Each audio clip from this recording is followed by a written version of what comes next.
Bueno, William, buenos días. Hola, hola Guillermo. Felicitaciones. Qué rico recibirte acá en este lugar y desde esta posición tan extraña para mi trayectoria. Extraña pero merecida, William, sobre todo porque mirando la trayectoria que usted ha tenido, no solamente en museos, sino en procesos de educación, en procesos incluso de divulgación de contenidos, ya ha completado más de década y media en esta labor. Casi 2 décadas, diría yo. Sí, Exacto. casi 2 décadas. De hecho, cuando lo conocí, usted estaba en el área educativa del Museo Nacional, siguiendo como el auge antes de ese canto de cisne que después Sí, eso hace terminó ya siendo. 2 décadas y Ajá. unos 2, 3 años. Sí. Ajá, exacto. Y pues ahora estamos en el despacho de la dirección del Museo Nacional de Colombia, Así es. lo cual sí refleja cambios dentro del proceso de reconocimiento de administración de la cultura por parte de este gobierno. Sí, eso es cierto. Ajá. Profundamente cierto, diría yo.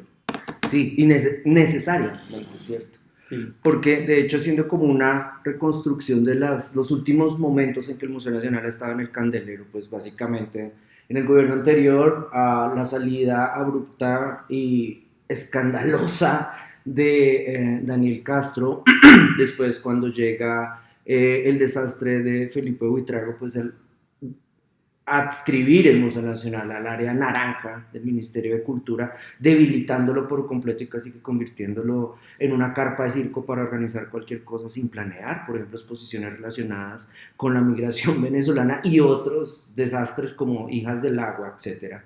Ante ese tipo de cambios, pues llega su merced y puede plantear realmente un cambio. pues yo espero que lo pueda liderar. Yo confío en que esa trayectoria de la que hablas me haya preparado para lograr una transformación profunda del museo y sobre todo para lograr situar al museo en el lugar que necesita estar, digamos, porque lo que he encontrado, lo que he encontrado es un museo vulnerable Uh y -huh. muy vulnerado. Vulnerable en términos organizacionales y muy vulnerado, como tú dices, por la dinámica política. Uh -huh. Sí, entonces en ese sentido, pues estos 2 meses largos que he estado recibiendo el museo, entendiendo con profundidad las dinámicas institucionales y políticas en las que está inmerso y las necesidades y sobre todo los retos Uh -huh. eh, que, me, que me ha propuesto la ministra y el gobierno digamos, y el propio sector, pues implican que hay que fortalecerlo mucho. Hay metas ya concretas que ya hemos empezado a echar a andar Uh -huh. eh, con unas propuestas metodológicas, pero bueno, supongo que de eso hablaremos más adelante. Sí, pues de hecho pasemos de lleno a esto, no hablemos más como de lo mal que se encontró el museo porque pues estaba básicamente en la ruina. El primer punto que es el eterno punto que ataca casi de entrada o viene atacando desde hace más de 30 años a la dirección del museo. ¿Qué se ha pensado respecto a la ampliación del museo? Bueno, eso tiene que ver precisamente con el tipo de museo vulnerado y vulnerable que he encontrado, porque yo creo que es importante volver sobre ese punto Uh -huh. para poder entender de qué estamos hablando y de qué reto estamos hablando. Entonces, eh, digamos, no es el museo más grande del país, tal vez el museo más grande que tiene el país es el Parque Explora, Uh -huh. tanto a nivel organizacional como, digamos, en su calado institucional y por supuesto de su instalación. ¿Sí? Es un museo que por supuesto se ha favorecido enormemente de el único nicho en donde yo creo el Estado colombiano ha tenido verdaderamente política de museos, es decir, la política de centros de ciencia, creación de centros de ciencia. Entonces ahí ha habido digamos, una confluencia de factores que pues ese museo ha sabido cristalizar muy exitosamente y muy ejemplarmente, diría yo. El Museo Nacional no es ese caso, ni siquiera está por debajo en términos de calado institucional del Museo de Antioquia, por ejemplo, Ok. ¿sí? O del Museo del Oro. Sin embargo, ninguno de esos museos tiene la misión que tiene el museo, que es una misión muy grande y diría bicéfala. Por un lado está el liderazgo del debate sobre la representación de nación Uh -huh. y por el otro lado la política nacional de museos. ¿Sí? Entonces, esas dos grandes sectores de acción institucional del museo, tendría que tener un museo, digamos, las tendría que soportar un museo muy robusto, y no es el caso. ¿Sí? He encontrado que, digamos, la planta del museo, de personal del museo, no ha crecido mucho desde que yo me retiré acá. Por el otro lado, digamos, la interinidad o el carácter más o menos, sí,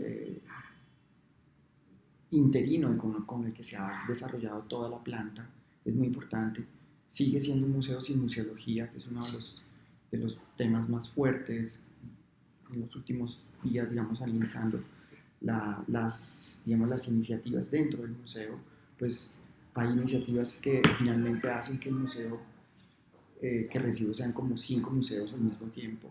Adicionalmente, con una responsabilidad muy grande, porque cuando firmé como director del Museo Nacional de Colombia, en realidad estaba firmando por los 14 museos del Ministerio de Cultura. Soy director de los 14 museos en la última reestructuración muy lesiva que se hizo durante la administración de Mariana Garcés.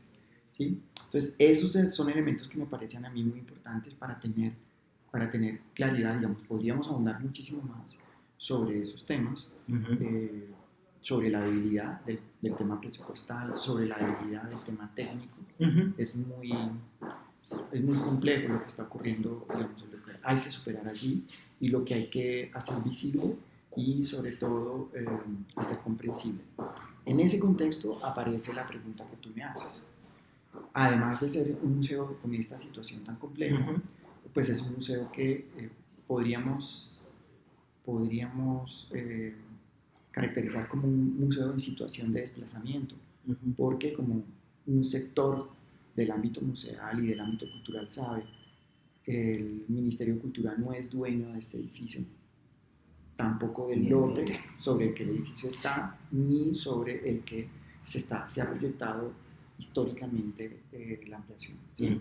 Entonces, de las primeras cosas, al tercer o cuarto día de haberme posesionado, realizamos un encuentro inicial, precisamente con la directora del Instituto de Cultura de Cundinamarca, y ella, precisamente en el proceso de análisis de la agenda que teníamos pendiente en ese momento para presentar la Política Nacional de Museos,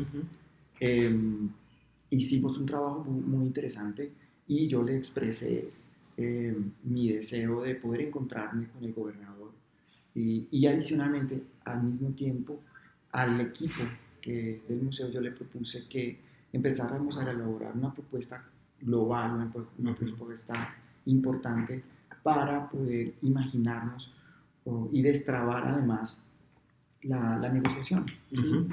Con las capacidades del museo. Yo entiendo que el problema es fundamentalmente institucional, que es un problema fundamentalmente jurídico, ¿sí? Porque está mediado por una sentencia de un juez, pero también entiendo que el museo tiene que asumir dentro de ese espacio una posición, y esa posición tiene que venir de sus capacidades museológicas, de lo que sabe hacer el museo, bien sea como forma de pago, bien sea como un escenario para adelantar ese tipo, digamos, de relación. Entonces, en los últimos días, con la asesoría del secretario general del ministerio, con el acompañamiento, la comprensión y la dirección de la maestra Patricia Ariza, hemos adelantado ya algunas acciones. Tenemos una reunión a mediados de marzo con, digamos, todas las instituciones que son como unas 10, 12 instituciones, ahora no recuerdo con exactitud, que tenemos que ver en la sentencia. Ya hemos recibido un avalúo técnico que realizó la empresa inmobiliaria del departamento de Cundinamarca. En esa reunión de la que te hablé, se abrió la posibilidad de que el ministerio por su parte, el museo por su parte, presentara un avalúo alternativo. Y en eso estamos buscando los dineros, situando precisamente el trabajo que debemos hacer. Eso, digamos, con respecto específicamente a la negociación y a apertura de algunas posibilidades para que efectivamente tengamos claridad de qué estamos hablando cuando estamos hablando de este lote y del lote de ampliación. ¿Sí? Por el otro lado, pues también hemos estado analizando las expectativas que tienen las dos comunidades educativas que tiene el museo. Somos en realidad 3 instituciones educativas. Eso es muy paradójico, que 3 instituciones educativas a lo largo de 3 décadas no se hayan entendido para poder sacar adelante esto. Entonces, en estos días precisamente he estado mirando cuáles son las expectativas del colegio, de la universidad. Tengo entendido que ya el distrito adelantó un proceso importante para asignar y desarrollar el proyecto para tener la sede del Colegio Policarpa. Sí. Eso ya está adelantado.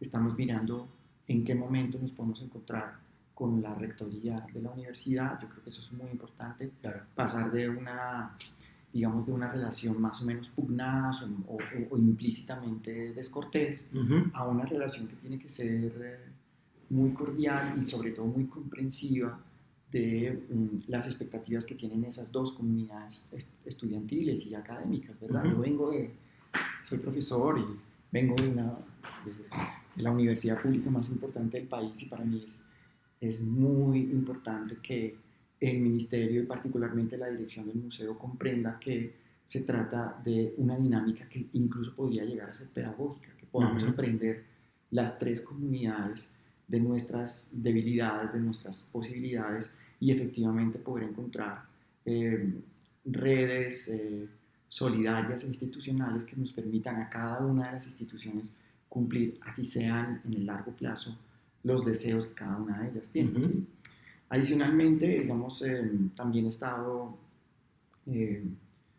adelantando ya, digamos, los primeros pasos para transformar profundamente el museo y eso tiene que ver con con la construcción del proyecto de ampliación. Porque yo me encontré con un proyecto que está, digamos... Estaba en stand-by. Hay un esquema básico, un programa arquitectónico, pero ese programa arquitectónico no está inspirado como por un plan museológico que efectivamente le dé sentido a eso, porque es muy importante que una inversión tan grande, que un esfuerzo institucional tan grande tenga sentido para el país. Y ese sentido tiene que estar vinculado necesariamente a mi modo de ver y desde mi perspectiva, y yo creo que también desde la perspectiva de la ministra, con la construcción y la sostenibilidad de la paz. En ese sentido, digamos que le he propuesto al equipo del museo que empecemos a imaginar el proceso de territorialización del Museo Nacional de Colombia, ¿sí? Para que efectivamente el museo, al menos esta sede, se empieza en principio a comportar mínimamente como un museo metropolitano y luego sí como un museo nacional, cuando tengamos las capacidades institucionales. Ay, su merced se me adelantó la siguiente pregunta, pero antes quisiera aclarar, nomás para que se dimensione como el nivel de impacto que tendrá como la gestión que su merced hace acá. ¿Nos puede mencionar esos 5 museos, no los 14, esos 5 museos que su merced dice que viene a recibir con esta administración? ¿Sería que la Quinta de Bolívar? No, yo recibí los 14 museos completamente. ¿Qué serían cuáles o dónde se ubican? Lo que pasa es que la reforma que hizo la ministra Mariana Garcés hizo de todos los museos del Ministerio de Cultura grupos de trabajo del Museo Nacional de Colombia. Ok, ya.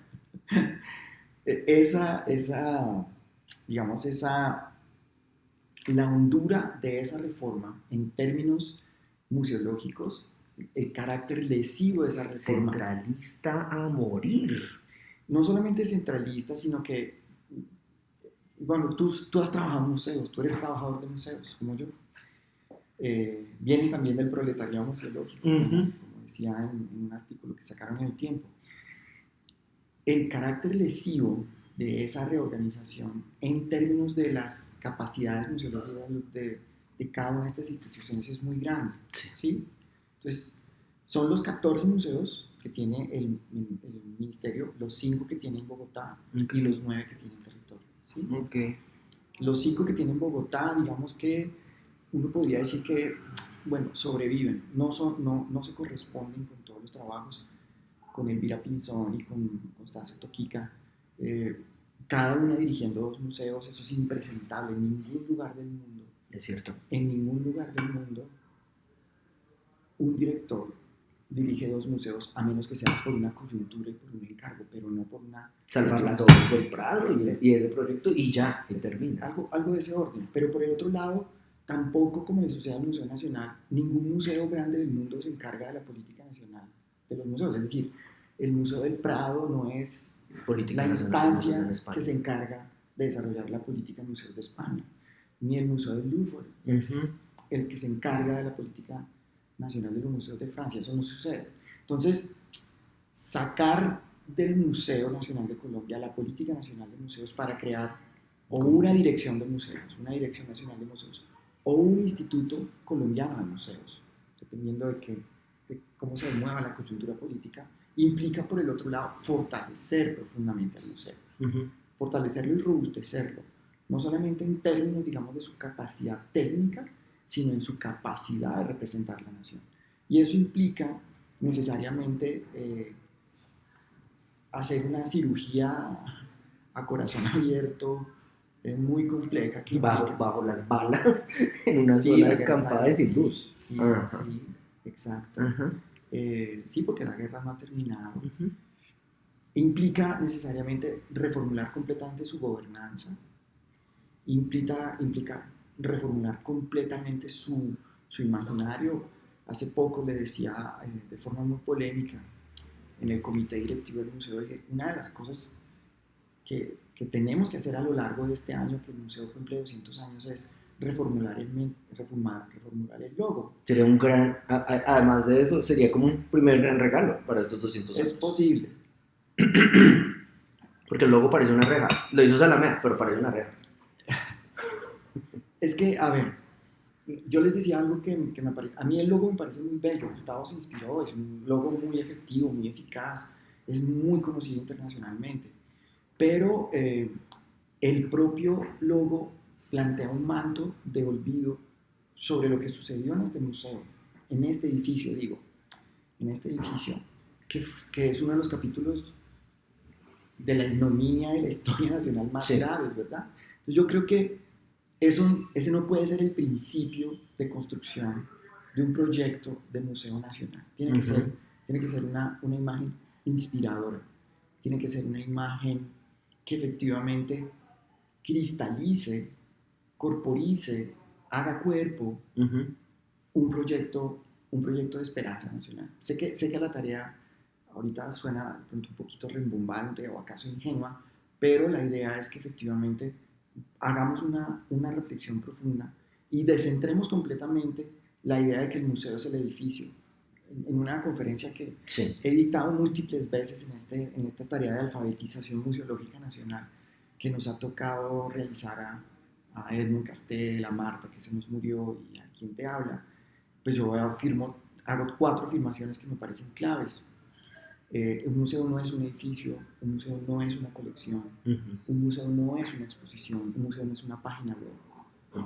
Si uno mira y se concentra sobre el trabajo complejo que ha hecho el campo museológico, la teoría museológica internacional y contemporánea, para contestar, digamos, esas grandes críticas que se le hicieron al museo desde los años 50 hasta la contemporaneidad, pues uno encuentra que efectivamente la definición de museos, por ejemplo la que se acaba de acordar en Praga el año pasado, pues no se centra sobre esos elementos, están implícitos por supuesto, esos son, digamos, las plataformas de trabajo del museo, pero el museo es fundamentalmente una organización que agencia las identidades, que agencia los patrimonios, que agencia las memorias con un horizonte de derechos. Los museos en todas partes del mundo en este momento están en esa coordenada, en ese paradigma.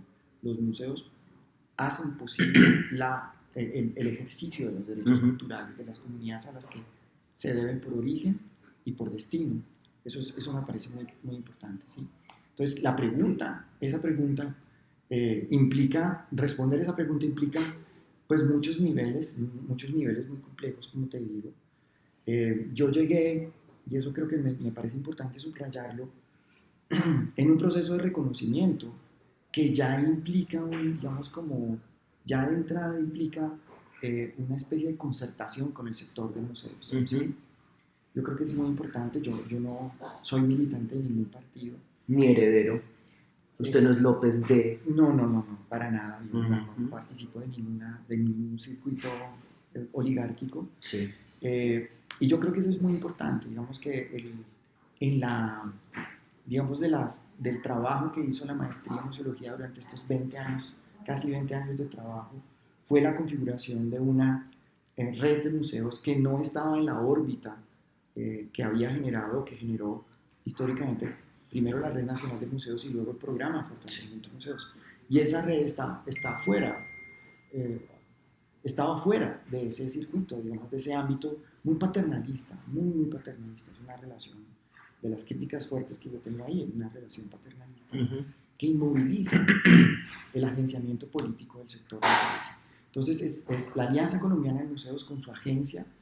No soy yo únicamente, de un conglomerado de colegas de todo el país y de fuera del país y de colombianos y colombianas que trabajan en museos fuera del país, que hicieron posible, digamos, esta agencia política. Durante la campaña presidencial el año pasado enviamos a todas las organizaciones políticas unas 4 o 5 preguntas y la única campaña que nos contestó fue el Pacto Histórico. Okay. En ese momento el Pacto Histórico Cultural, como se le llamaba, lo lideraba Santiago Trujillo.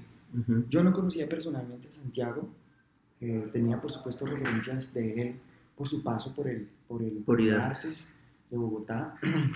Y él, yo creo que muy lúcidamente, al leer la carta, el nivel de la carta sobre 4 temas que planteamos ahí, el tema de políticas de memoria, políticas de museos, profesionalización del sector cultural y bueno, otros temas que planteamos ahí, nos abrió el diálogo.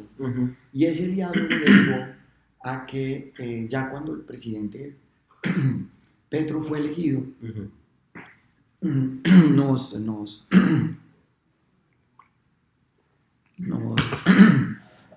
nos incluyera en la comisión de empalme para el tema de museos. Eso es muy importante y muy significativo porque nunca antes, en ningún gobierno anterior se había construido una comisión de empalme de museos. Y esa fue una iniciativa, digamos, o esa es una idea y un proceso que se concretó a partir de ese diálogo.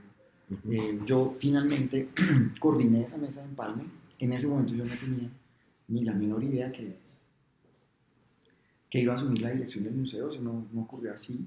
Se dio, digamos, más adelante, explícitamente cuando Santiago nos pidió a la Alianza Colombiana que hiciéramos lo que él llamó reconocimiento de liderazgos. Él decía nos informó que la ministra le había pedido, ya la ministra en ese momento designada le había pedido que iniciaron un reconocimiento de liderazgos sectoriales. Y eso me parece muy importante de lo que tú planteas. Digamos que la construcción del actual equipo del despacho de la ministra se dio en esa dinámica. Okay. ¿Sí? Se dio una dinámica que ya de entrada implicaba, si no un proceso de concertación, sí un proceso de reconocimiento de los sectores. Y yo creo que aquí es claro y evidente, y vuelvo a decirlo sin querer ser adánico ni nada que se le parezca, que digamos, que mi llegada acá está llena de unos hitos históricos que no se habían presentado jamás, ¿verdad? Este reconocimiento del sector, el empoderamiento político del sector de museos, que tú sabes, es un sector muy fragmentado, muy subalternizado, sobre todo cuando estamos hablando en los territorios, pues en unas dinámicas políticas tremendamente oligárquicas y bueno, en esas redes de poder de la política tradicional que les impide, digamos, llegar a lo que con Edmond hemos hablado muchas veces, una mayoría de edad museológica, si se nos permite el término con tintes kantianos. Entonces ahí me parece muy importante ese elemento, es decir, hay un reconocimiento y yo llego entonces acá con 2 compromisos, la ley de museos y o sí la reformulación o la formulación de una dirección de museos dentro de la estructura del Ministerio de Cultura o de un ministerio, o de un, perdón, de un instituto colombiano de museos siguiendo el modelo de Brasil, ¿verdad? Sí. Del IBRAM. Entonces, esos son como los elementos. Es un proceso de transformación complejo, es un proceso de transformación también, digamos que tiene muchas capas de sentido, muchas capas institucionales. Yo creo que es muy importante reconocer pues, que yo no llego acá ni con capital social ni con capital político, llego con un modesto capital académico que construyo en el proceso de formación de museólogos y museólogas y de movilización política del sector en el mejor sentido de la palabra, ¿verdad? Entonces, ese es como el capital. Y por el otro lado, quiero creer que se trata de que también llego a concretar viejos sueños del sector de museos. William, para remarcar, lo adánico, igual con este gobierno, como llevábamos 200 años de yugo, pues lo adánico va a salir. Es decir, no por nada, aunque suene incluso a cantinela, no por nada este gobierno, incluso dentro de su misma estructura de comunicaciones, se reconoce como el gobierno del cambio. Y en ese sentido sí me gustaría resaltar 3 elementos respecto a su llegada. Su merced no es heredero, su merced no viene representando intereses privados y su merced proviene de la museología. Y en ese sentido, su llegada junto con lo que sucede, por ejemplo, con Parque Explora y con otras iniciativas, sobre todo en Antioquia, se muestra como un viraje respecto a la gestión de museos, que ya no sea como élites dándole cultura a pobres para que no se maten, fin, sino las instituciones que existen para construir y debatir, por ejemplo, ideales de nación, que eso ya, con ello, pues ya el abrir esa discusión es más que suficiente y creo que se puede llevarse toda su gestión, incluso más allá de este punto. Ahí en ese sentido quería volver a un punto y es que el Museo Nacional de Colombia, para desgracia del museo, respecto a grandes volúmenes de público, es el edificio que queda al lado de WOC, el WOC del Museo Nacional. Y en ese sentido, pues eso da cuenta como de la caída de preeminencia de la presencia del museo dentro de entornos ajenos a la administración del Estado. Y ahí quiero dirigir esta reflexión hacia una pregunta sobre, exacto, cómo va a ser su relación con los entornos privados, teniendo en cuenta que ese es otro de los actores que configura también este relato de nación. A ver, primero quiero hacerte un comentario, digamos, porque si bien es cierto, es un museo muy vulnerado, es un museo que de todas maneras ha realizado, tiene una experiencia muy importante, muy significativa en intentar asumir dentro de su acción museológica. Es un museo que no tiene museología, pero es un museo que, como digo, por iniciativa de personas particulares dentro del museo, ha desarrollado proyectos muy interesantes que, digamos, que lo ponen en una coordenada dirigida, que lo ponen en un diálogo muy importante directamente con la museología contemporánea, particularmente con las corrientes de la museología participativa y de la museología crítica. Entonces uno puede rastrear, qué sé yo, desde museos cotidianos por allá en los años 90, cuando Margarita Reyes empieza a trabajar en esa dirección, y luego proyectos expositivos, qué sé yo, Velorios y Santos Vivos, o exposiciones como 200 años, o proyectos como Estudiando Patrimonios, o ese tipo, Explorando Patrimonios, y otro tipo, digamos, de proyectos que son importantes. Entonces, en ese sentido, por haber estudiado el museo durante mucho tiempo, es uno de los objetos de mi proceso, digamos, como historiador de museos, lo reconozco, o sea, no se parte de cero. Por el otro lado, las capacidades que tiene el museo en términos, digamos, de su propio personal son profesionales con grandes dotes científicas, académicas, personales, ¿verdad? Entonces, ahí hay un punto que me parece importante y ese es un capital. Yo creo que en eso estoy profundamente de acuerdo con la maestra Patricia Ariza. El Ministerio de Cultura sí ha sido un ministerio muy marginal, sí ha sido un ministerio hasta cierto punto subalterno, pero ha construido un legado, a pesar de todos los, digamos, digamos, lo maltratado que ha sido por administraciones anteriores. Pero entonces ahí, digamos, en ese punto me parece muy importante. importante. Ahora, me estás hablando del entorno del edificio, ¿sí? Yo creo que es muy importante que, pues, que retomemos la reformulación del Plan Especial de Manejo y Protección del museo, del edificio, porque ese es como la hoja de ruta y el eje que nos va a determinar efectivamente cómo vamos a relacionarnos con el entorno urbano. Sí. Y en ese sentido con privados, otros públicos, digamos otras instituciones públicas, el entorno particular. ¿Sí? Yo creo que, digamos, de las preguntas que le he hecho ahora al equipo del museo para poder imaginarnos cómo celebrar los 200 años, le decía, bueno, ¿el Museo Nacional de Colombia es un buen vecino? ¿O es un vecino anodino? O un vecino molesto. O un vecino molesto, o qué tipo de vecino es, ¿verdad? Entonces, preguntémonos eso, a ver cómo podemos, en el entorno, digamos, micro, celebrar ese hecho, pero también celebrar la conmemoración de otras formas. Volviendo al punto, yo creo que la reformulación o la formulación de esa relación con el entorno del museo, pues tiene que darle precisamente la construcción del plan museológico. Ahí, yo diría que hay elementos muy importantes, digamos que tienen que ver con la defensa de lo público, con la defensa de esa misión tan grande y tan importante para este país, un país que quiere salir de la guerra, necesariamente tiene que pensar cuáles son, digamos, esos hilos sobre los cuales vamos a reconstruirnos como sociedad o a construirnos como sociedad, no sé, depende de la perspectiva que tomemos. Es ese punto, yo creo que ahí es donde está, es clave, ¿no? Yo no tengo, digamos, en este momento ninguna respuesta precisa. Acaba de llegar igual. Porque la tenemos que construir entre todos y sobre todo colectivamente. No es un asunto, insisto, ni mesiánico ni adánico, sino más bien participativo, colaborativo, dialogante, asertivo, me parece a mí que es lo que más necesitamos aquí. Ok. El edificio del Panóptico tiene muchas historias de fantasmas.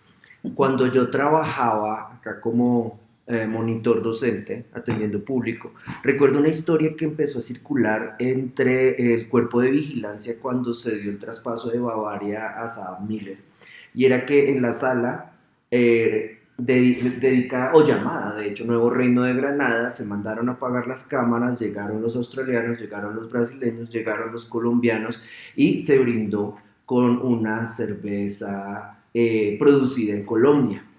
En ese sentido, ese relato, por más mítico que sea, es muy sofisticado, es decir, le doy aporte de verdad y me permite también como evidenciar esa relación que históricamente el museo ha mantenido ya con los actores privados de generación de riqueza y de monopolización de la riqueza, que es que básicamente este museo era un espacio para hacer fiestas, un espacio para eso, consolidar acuerdos de entrega de soberanía, o, dado caso, un espacio para privatizar microsectores, el patiecito de Juan Valdés, el restaurante que siempre ha sido como una iniciativa privada que beneficia solo a privados, y el museo para turismo, que fue como el último modelo, el último desastroso modelo del uribismo durante el gobierno del mayordomo de Uribe. Hay que preguntarle entonces ya respecto a los agentes privados mayores, cómo se plantea la relación desde esta dirección, porque digamos, se podrá continuar la inercia de patrocinios. Esta sala es patrocinada por tal, entonces el que pone la plata determina que haya plata. O una relación más distante o constructiva, dialogante, ¿cómo sería? En principio, digamos que estamos en estos, yo diría que nos vamos a tomar como unos 6 meses en poder tratar de, digamos, entender qué significa la territorialización para poder comprender cómo nos vamos a relacionar en términos de los proyectos del museo.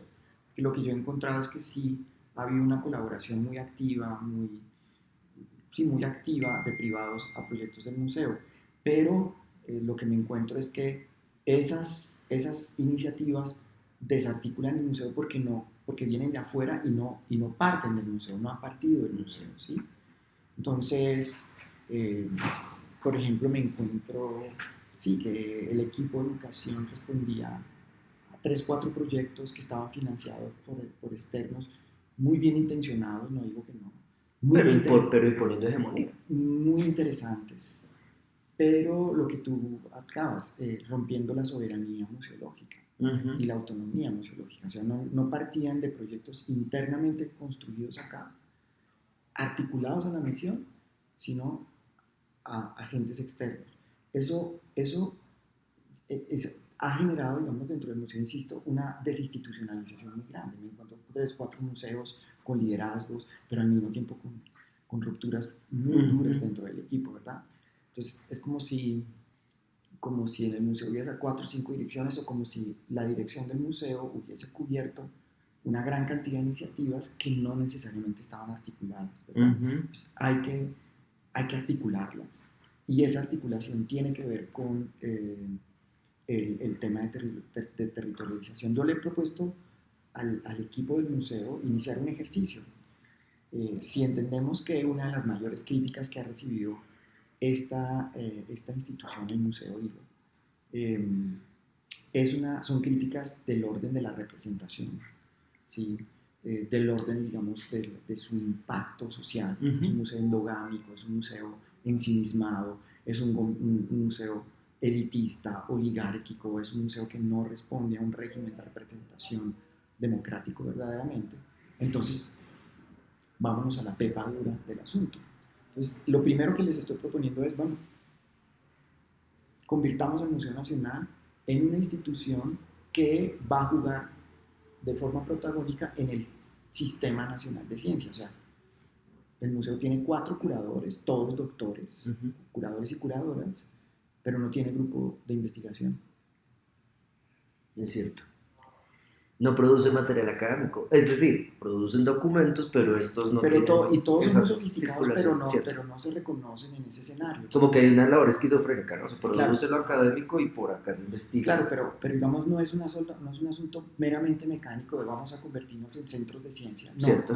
Sino para introducir las dinámicas de investigación, mejor dicho, para introducir la dinámica de la investigación académica, propiamente académica, como el eje del ciclo de producción museológica, lo que yo llamo el ciclo de producción museológica, es decir, que las exposiciones que realiza el museo sean exposiciones que nacen de proyectos de investigación que están articulados a grandes líneas de investigación, que a su vez tienen que estar pesadas en ese gran proyecto, digamos, de representación de nación. El proyecto que en principio, déjame para terminar, me parece clave tener en cuenta, digamos, yo le he propuesto tres ejes, pero pueden ser otros, digamos, claro que sí, el problema es muy complejo. La idea es, Guillermo, reconocer primero las grandes injusticias epistémicas que las colecciones del museo y el programa de exposiciones temporal y expositiva tiene el museo. Sí. Reconocer esos grandes vacíos, los grandes silencios, reconocer que historiográficamente el museo, por ejemplo, no tiene una posición, ¿sí? El proceso de renovación de salas, se lo he dicho a los curadores, es un proceso que está fundado en una dinámica de antropologización muy interesante. Uno tiene problemas, digamos, aborda problemas interesantes, han hecho un esfuerzo muy grande de incluir, pero es un proyecto que no tiene, digamos, un eje global, no hay museología ahí detrás, si no se responde sobre la pregunta sobre el tiempo histórico. Es un museo tremendamente erudito, letrado diría yo, es hermético, es muy difícil de interpelarlo, tanto su estructura curatorial como su propia disposición museográfica es muy difícil de interpelar. Lo primero que quiero hacer, digamos, es un estudio de público serio de cómo está funcionando, porque pues no vamos a repetir una tragedia museológica como la que acaba de vivir el país con Darío Acevedo, no se trata de eso, sino efectivamente con las herramientas museológicas empezar a generar ese tipo de cosas. Por el otro lado, pues yo les digo, bueno, si somos una institución implícitamente científica con una gran legitimidad académica, pues trabajemos con grupos de investigación a partir de trabajos en territorio, con un sector de nuestro constituyente primario, yo le llamaba así, el constituyente primario, el museo, que son los grupos de investigación que trabajan problemas relacionados con este asunto, digamos, tan complejo de la representación en la larga duración, en la mediana de la duración y en la corta duración, sí, con el eje cultural. Yo creo que este museo tipológicamente se autodefine hasta ahora como un museo general, sí, en la tipología del Consejo Internacional de Museos. Yo creo que tendremos que irnos a definirnos como un museo histórico-cultural, un museo que efectivamente va a potenciar esa tarea que ha hecho durante 200 años, a pesar, digamos, de todas esas, digamos, ese régimen oligárquico de representación muy vertical del país. Ahí, de hecho, usted me llama la atención respecto a eso, como introducir el modelo de investigación científica para romper también otro paradigma que se había venido aplicando acá en el museo, era el de la coyuntura cronológica. Es decir, se cumplió el centenario de la muerte de Marta Traba, entonces Salas Marta Traba, 200 años de la independencia, 200 años de independencia y ya.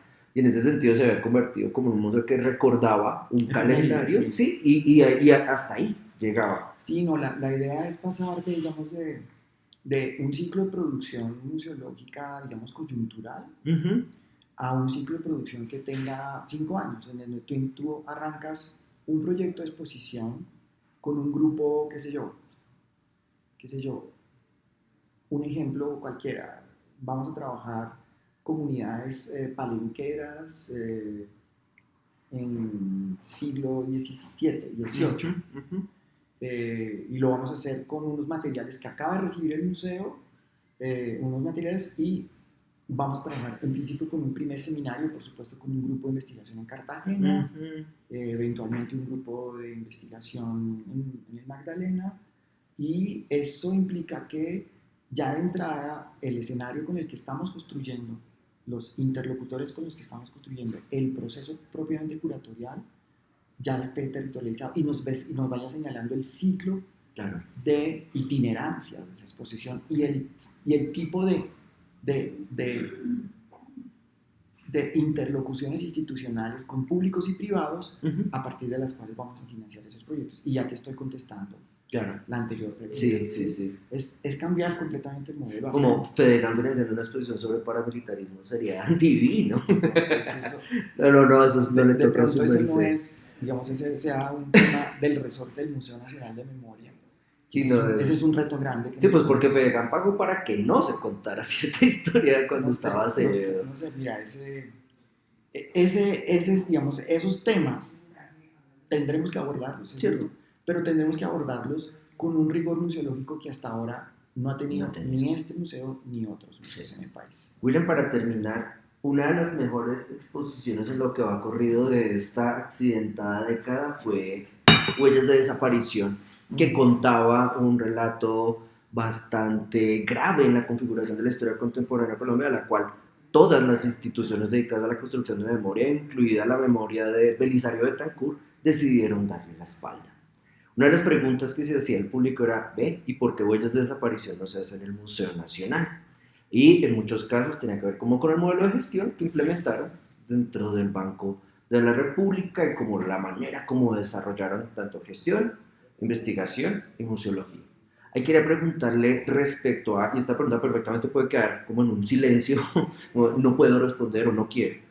¿Cómo piensa el museo relacionarse con relatos contemporáneos? Ya su merced lo anunció un poco con este modelo de investigación a mediano plazo, a 5 años, donde grupo de investigación, especialistas y comunidades de base producen. Porque ahí va un punto respecto a, que es algo que no sé si usted va a seguir con Museos en Contexto, si no sigue ojalá heredero bien, porque pues ese programa vale mucho la pena. Programa de radio. Respecto a eso, es un programa de radio que se emite en UN Radio, que de hecho cuyo repositorio está bastante bien documentado en la página web de la emisora. Parte de las comunicaciones que usted estableció, sobre todo durante el paro, pues lo digo sobre todo porque ahí fue donde empecé a escucharlo, era la relación con otros museos, quitándoles, por ejemplo, las categorías paternalistas de comunitario, de base, itinerante, y dignificándolos como prácticas museográficas en territorio donde se atienden diferentes diferentes factores que afectan a las personas que inciden allí. Entonces, respecto a lo contemporáneo, ¿cómo Primero, gracias por ese piropo radial. No, sí es bueno. Casi de 12, 13 años trabajando en el programa de radio. Mira, hay algo que me parece muy importante cuando haces alusión a huellas de desaparición. En el programa de radio, precisamente, a esa exposición le dedicamos casi 10 programas. Sí. Porque a mí me parecía que era, y coincido plenamente contigo, que huellas de desaparición digamos, es un hito museológico en muchos sentidos, en términos curatoriales, en términos museográficos. Puede que tenga muchas críticas y todo lo que quieras, pero es un hito. Pero yo planteaba una idea, tanto en el programa de radio como en el seminario Museo, Memoria y Redes Sociales de la maestría, y es que esa exposición solamente se pudo enunciar en una institución que tenía autonomía institucional. Okay. Es decir, ¿por qué se enuncia en las salas del banco? Porque esa autonomía museológica la cubre la autonomía institucional del banco. ¿Sí? Ese es un elemento fundamental de la nueva arquitectura organizacional de los museos en el país, particularmente de los museos nacionales. Particularmente de este museo, y yo creería que del Museo Nacional de Memoria. Es decir, sin autonomía, tú no puedes enunciar esas exposiciones, porque son exposiciones que requieren libertad de expresión, libertad de pensamiento, pero sobre todo son exposiciones como son tan problemáticas y las ideas que enuncian son muy complejas y son muy difíciles de tragar para una sociedad que en general no ha podido entender qué es lo que le está pasando, ¿sí? Entonces esas exposiciones tienen que estar articuladas allí. Entonces, ¿por qué se enuncia en ese espacio y no en el Museo Nacional? Y no en el Museo Nacional de Memoria, porque son museos que no tienen autonomía. Uno está dedicado a enterrar la memoria y el otro a hacer exposiciones improvisadas. Yo no diría en este momento está en un limbo, digamos, en un limbo el Museo Nacional de Memoria. Pasó por una etapa, tú sabes que en el programa... Dantesca. En el programa del programa de radio que mencionas y con toda la actividad, digamos, académico-política que hizo la Alianza tratando de hacer una veeduría pública a las acciones de Darío Saavedra, lo señalamos sistemáticamente. No sé qué esté pasando ahora, no tengo muchas noticias y realmente no tengo mucho tiempo, estaba súper concentrado acá en el museo.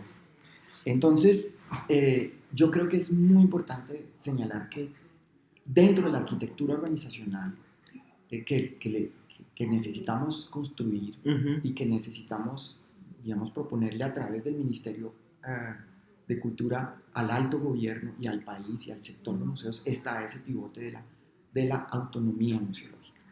Una autonomía museológica que uno se puede imaginar parecida a la de el Banco de la República o digamos, de las IAS en el Estado, digamos, en el aparato del Estado, o una autonomía similar a la de las universidades. Okay. ¿Sí?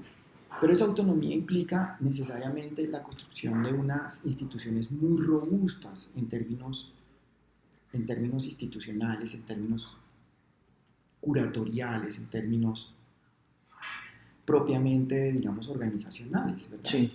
No pueden ser instituciones banales, no pueden ser instituciones superfluas, no pueden ser, como diría Selma Hollow, una gran museóloga norteamericana, inocentes. Los museos no son inocentes y yo agregaría, no tienen derecho a la inocencia. Si tuvieran yo no sabía, no se le admite. No, porque serían instituciones estúpidas, si me permites. O imbéciles en la términos patológicos. Sí, no, los museos no tenemos derecho a la inocencia. ¿Sí? Entonces son instituciones que realmente tienen que ser, como lo diría la definición de museos de la Mesa Redonda de Santiago de Chile, inalienables de las comunidades y esenciales en su trabajo de transformación cultural y política. Ok. Su merced me dice, ¿ese Mesa de Chile cómo fue? Mesa de Santiago de Chile. ¿Eso de qué año fue? Esa definición es una definición para mí muy importante, la definición de la Mesa Redonda de Santiago de Chile del año 72. Es una definición que se realiza en un encuentro en Santiago de Chile, en medio del gobierno de la Unidad Popular, Salvador Allende. Sí, un año antes del golpe. Exacto, que es un hito para la museología contemporánea. Okay. De ahí sale, digamos, varias corrientes museológicas, la museología crítica, la museología comunitaria, la museología participativa. Búscala en internet, googleala, y si no la encuentras, yo te la envío.